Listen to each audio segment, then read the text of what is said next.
All right, Cowboy fans. Just got through watching that ball game, and I thought the Cowboys played the best defensive game they played in a long time.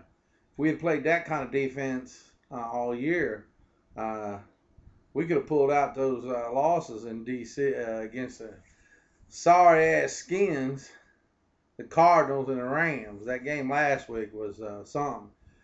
But Wade, if he's the one was the difference, he needs to keep calling plays. I thought Brady James probably played the best game he has. Finally earned that contract that we gave him here a couple years ago. Zach played well. Ware didn't get a sack, but he was in. Ellis looked good. I can't wait for Spencer to get back.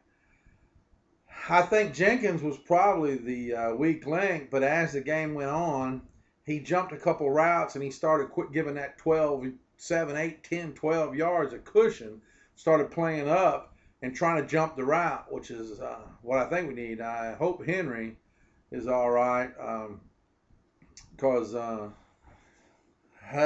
we can't afford to lose no more corners. Pat Watkins still makes the biggest bonehead plays to put us out of on that punt on the kickoff return, and it was a fumble and we recovered it. His 15-yard penalty is what put us out. We would have had a field goal attention there, but his 15-yard penalty knocked us out. Now I tell you, Watkins, he's a huge disappointment. Can't play. He's bad as Roy Williams or worse. Speaking of Roy Williams, I was glad to see my Texas alum out there with the first big catch. Got that TD. He's a monster, man. I tell you, down next to the goal line, you cannot stop this kid. He's big, strong, fast. If we use him like that on them fades, them little jump plays, they can't stop him. And to the offense is what we really want to talk about, because Brad Johnson is the saddest excuse for a quarterback that I've seen in a long time. And I just can't see us beating the Giants next week if Brad Johnson's playing. The defense will not be able to hold him enough. When they blitz, that guy, he's toast. We've got to have Bollinger in there or something. I still think if Patrick Creighton was a college quarterback, I'd rather see him. At least he can move. Because Brad Johnson's got the worst arm I've ever seen in my life. Little 6, 7-yard passes. 3rd and 12, 3rd and 13, 3rd and 17. He throws 2, 3-yard passes. We end up still 8, 9 yards short. Why not just punt on 3rd down if that's what we're going to do?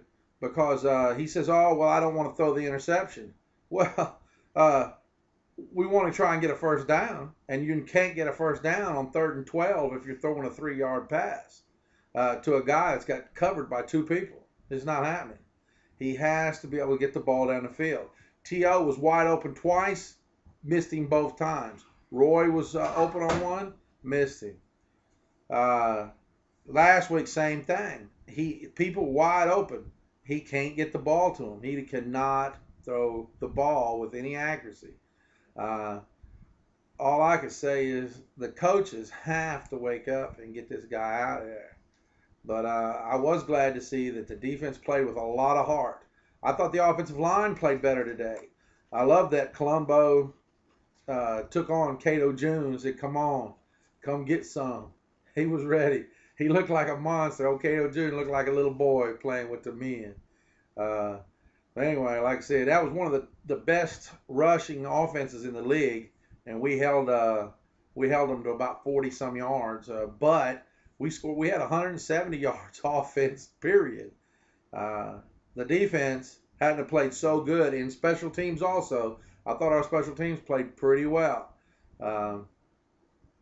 Anyway, I'm hoping that we can get a better quarterback in there before next week. And as you see here, BCS polls, baby. Who's number 1?